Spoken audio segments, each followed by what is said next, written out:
성도 여러분, 한 주간 평안하셨습니까? 네. 이 시간 말씀을 통하여 마음의 위로와 평안을 얻으시길 소망합니다. 오늘은 살아가는 것들에 대한 측은지심이라는 제목으로 말씀 나누고자 합니다. 본문 말씀 마태복음 12장 1에서 8절입니다. 마태복음 12장 1에서 8절입니다. 본문 읽겠습니다.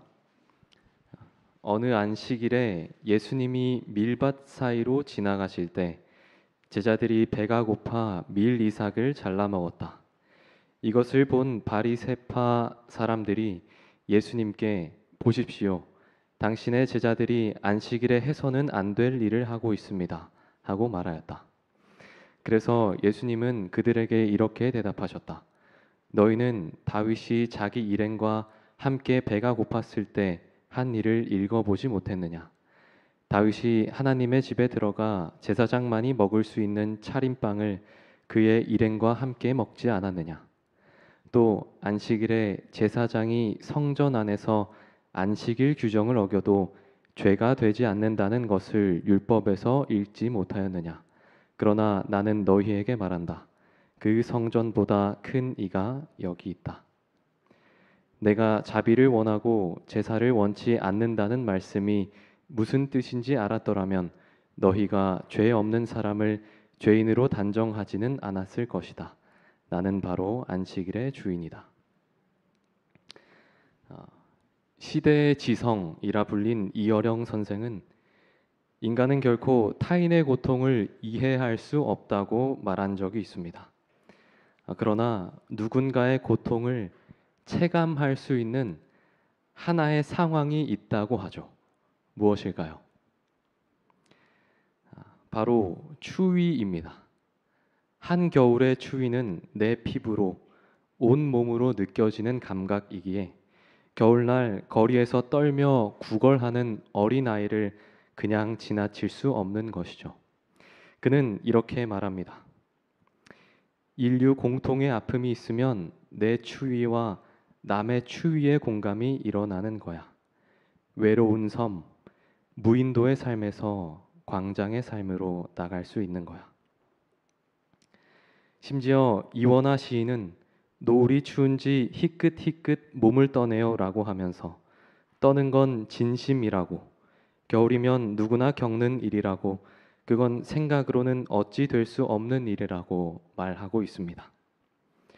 어떤 면에서 인간은 각자 다른 삶을 살 수밖에 없는 존재이지만 추위처럼 모두가 느낄 수 있는 공통의 감각이 서로의 삶을 연결시켜 주는 것이겠죠. 이를 통해 우리는 타인의 삶과 고통을 간접적으로나마 공감하며 무인도의 삶에서 광장의 삶으로 나아갈 수 있는 겁니다. 그렇다면 추위 외에도 인류가 공통적으로 느끼는 또 다른 감각이 있을까요? 시 한 편 읽어드립니다. 배고픔이란 빈 자루야. 왜냐하면 똑바로 서기가 힘드니까.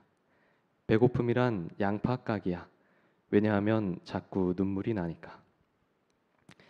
추위 외에도 인류가 공통적으로 느끼는 또 다른 감각, 배고픔이라 할 수 있습니다. 배고픔을 또 다른 말로 하면 어쩌면 마음의 허기짐이라고 할 수 있지 않을까요? 마음이 고픈 상태, 텅 비어있는 공허한 상태인 것이죠. 그러므로 우리를 똑바로 서게 하고 눈물을 멈추게 하고 그래서 삶을 살아가게 하는 것은 내 마음의 허기를 알아주는 따뜻한 손길이지 않겠습니까? 그러므로 나의 추위를 통해 다른 이의 추위를 보듯 나의 배고픔을 통해 누군가의 배고픔을 공감할 수 있는 것입니다. 어쩌면 누군가의 허기와 추위 같은 것을 공감하는 것은 인간다움의 출발이라 할 수 있습니다. 그래서 인간다운 삶이란 유수한 철학자들의 전유물이 아니라 신앙인이라면 당연히 해야 하는 어떤 근원적 고민에 속하는 문제일 겁니다. 그러나 오늘 본문에 등장하는 바리새인들은 어떻게 하고 있습니까? 인간다움을 허용하고 있습니까? 배가 고파 밀 이삭을 잘라 먹는 제자들을 보며 그들은 안식일을 어겼다고 말하고 있습니다. 율법을 지키지 않았다고 비난하죠. 그렇다면 그들에게 있어 율법은 무엇이었을까요? 그들에게 율법은 사람을 위한 것이라기보다 죄를 지적하고 드러내기 위한 수단에 불과했습니다. 그들은 안식일에 무엇을 하지 말아야 하는가에 더 집중했죠. 그래서 금지 조항을 만들어 율법을 제정했습니다. 그들은 율법을 사람들이 안식일을 잘 지키는지 판단하기 위한 수단과 근거로 이용했죠. 율법이 사람을 위해 있는 것이 아니라 사람이 율법을 위해 있었습니다. 유대인들에게 안식일은 그러한 날이었습니다. 배고파도 안 되는, 치료받을 수도 없는 날이었습니다. 그들이 말하는 거룩은 하지 않는 것에서 비롯되었죠. 시대의 소망 읽어드립니다. 안식일을 거룩히 지키기 위해서는 사람들 자신이 거룩하게 되어야 했다. 그들은 믿음으로 말미암아 그리스도에 의해 참여하는 자가 되어야 했다. 예수님께서 생각하시는 거룩은 바리새인들이 생각하는 거룩과는 달랐습니다. 예수님께서 말씀하신 거룩은 무엇이었을까요? 선행을 배우며 공의를 구하며 학대받는 자를 도와주며 고아를 위하여 신원하며 과부를 위하여 변호하라 하셨느니라. 하나님 아버지 집에서 정결하고 더러움이 없는 경건은 곧 고아와 과부를 그 환난 중에 돌아보고 또 자기를 지켜 세속에 물들지 아니하는 이것이니라. 오늘 이 자리에 계신 여러분들에게 질문합니다. 안식일은 어떠한 날일까요? 안식일이 있는 이유는 도대체 무엇일까요? 안식일은 사람을 위해 있는 날이죠. 예수님께서도 말씀하셨습니다. 사람이 안식일을 위해 있는 것이 아니라 안식일이 사람을 위해 있는 것이라고 말이죠. 그러므로 안식일은 사람을 위해 있는 날입니다. 인간을 위한 인간다운 날이라는 것이죠. 인간이 가장 인간다울 수 있는 날이란 말입니다. 인간을 더욱 인간답게 만드는 날이죠. 안식일의 주인인 예수님께서 사람을 위해 이 땅에 오셨으니 말입니다. 그렇다면 성전 또한 사람을 위해 있는 것이겠죠. 예수님이 성전이셨으니 말입니다. 그러므로 예수님께서 말씀하시는 거룩은 이 땅에서 하나님 나라의 정신, 곧 공의와 정의를 행하며 살아가는 것이겠죠. 병자와 약자를 돌보며 상처받은 자를 치료해 주는 것입니다. 십계명에도 보면 안식일 계명은 사람과 관련하여 나옵니다. 너, 내 아들, 내 딸, 내 남종, 내 여종, 내 가축, 내 문 안에 거하는 객을 언급합니다. 그러므로 안식일을 기억하여 거룩히 지키라는 말은 너, 내 아들, 내 딸, 내 남종, 내 여종, 내 가축, 내 문 안에 거하는 객을 기억하여 지키라는 의미겠죠. 안식일은 곧 인간을 지킨다는 말이고 인간을 기억한다는 겁니다. 그들의 배고픔과 영적 허기짐을 보고 돌보라는 말이죠. 그들을 자비로움으로 대하는 하나님의 사람을 향한 마음을 가지라는 것 아니겠습니까? 그러므로 제사장들은 밀 이삭을 잘라 먹는 제자들의 모습에서 무엇을 먼저 봐야 했습니까? 배고픔을 먼저 봐야 했습니다. 허기를 보아야 했죠. 그들은 제자들의 얼굴에서 굶주림에 울부짖었던 그들의 조상 다윗의 얼굴을 봐야 했습니다. 그들 또한 사람을 위해야 했으니까 말입니다. 그러나 그들은 사람들의 배고픔을 보지 못합니다.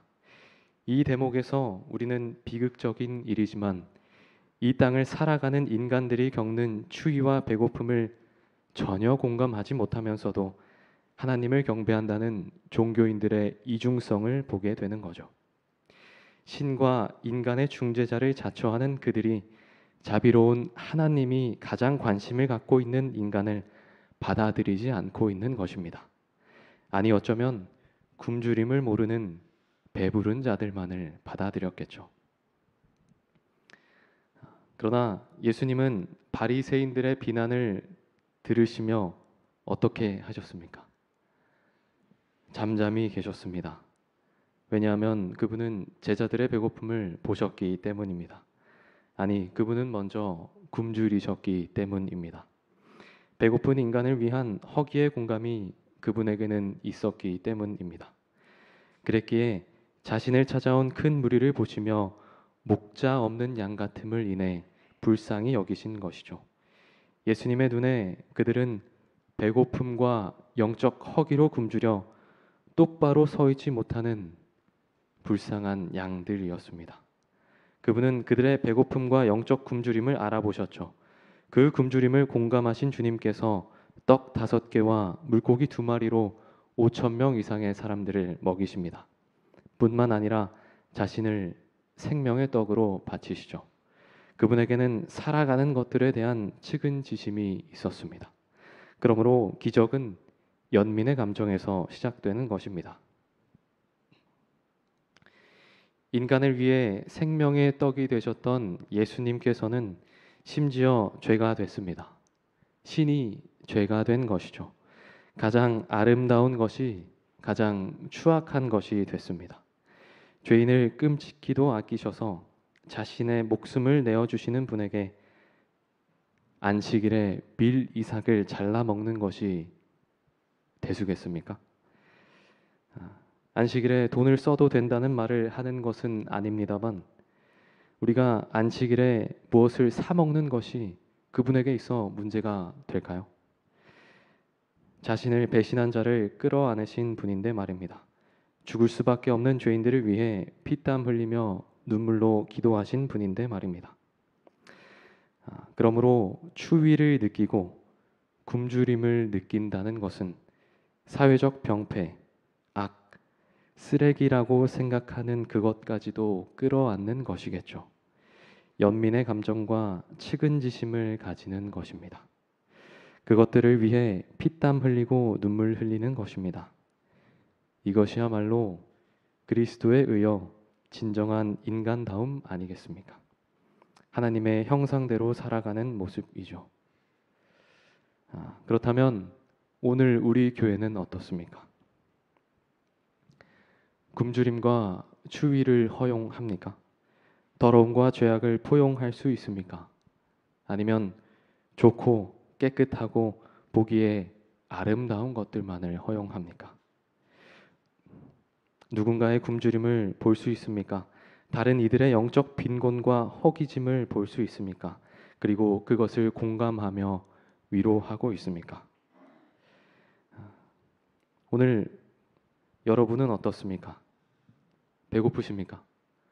마음의 허기짐과 영적 굶주림으로 자꾸만 넘어지며 눈물 흘리고 계십니까?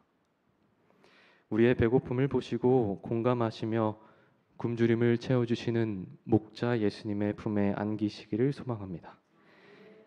연약한 우리를 동정하시는 주님께서 어머니처럼 2팔 벌려 맞이하실 겁니다. 안식일 뿐만 아니라 우리가 살아가는 매일의 삶 가운데 가난한 자, 죄인, 이방인, 어느 누구에게나 구원과 용서를 값없이 주시는 하나님을 만나게 되시길 소망합니다. 폭포수처럼 부어주시는 하나님의 사랑과 은혜를 만끽하시길 바랍니다. 짧은 말씀을 마치며 신경숙 소설가의 글을 읽어드립니다. 내게 소설 쓰기란 종래엔 어머니 마음 가장 가까이 가기일 것이다. 금간 것들, 결별한 것들, 아름답지 못한 것들, 부당한 대우를 받는 것들, 소멸의 운명에 처해 있는 것들, 한쪽으로 쏠린 눈을 가진 남루한 것들을 포용한 야성적인 어머니 되기이다. 글을 읽으며 우리 신앙의 이유가 그저 하늘을 가기 위한 것은 아님을 알게 됩니다. 그러했다면 죄의 용서를 받은 우리는 이미 하늘에 있어야 할 것입니다. 만약 그러했다면 하나님께서 이 땅에 여전히 존재하는 고통과 굶주림에 눈을 감으셨다는 것이겠죠. 추위에 떨고 굶주림에 허덕이며 신음하는 이들에게서 연민의 감정을 저버리시겠다는 뜻일 겁니다. 그러므로 이 자리에 있는 모두가 추위에 떠는 누군가를 보며 함께 추워하며 안아주고 음식을 사 먹는 누군가의 배고픔을 보며 그의 영적 굶주림 또한 볼 수 있는 주님의 자녀가 되길 소망합니다. 말씀 마치겠습니다. 기도하겠습니다. 하늘에 계신 하나님 아버지, 오로지 인간, 오로지 사람을 위하여 살아가시고 생각하시고 기도하시고 모든 것을 바치셨던 예수님의 그 사랑과 은혜에 우리가 감사하며 주님의 마음에 우리의 마음이 합하여 오늘 이 땅 가운데 또 이 교회 안에서 고단하고 슬픈 삶을 살아가는 영혼들이 있다면 그들의 마음을 위로하고 공감하며 보듬어 줄 수 있는 주님의 자녀 될 수 있도록 인도하여 주시옵소서. 이 안식일 주님의 사랑과 은혜를 풍성히 충만히 경험하며 오직 예수로 충만한 안식일 되도록 인도하여 주시옵소서. 예수 그리스도의 이름으로 기도합니다.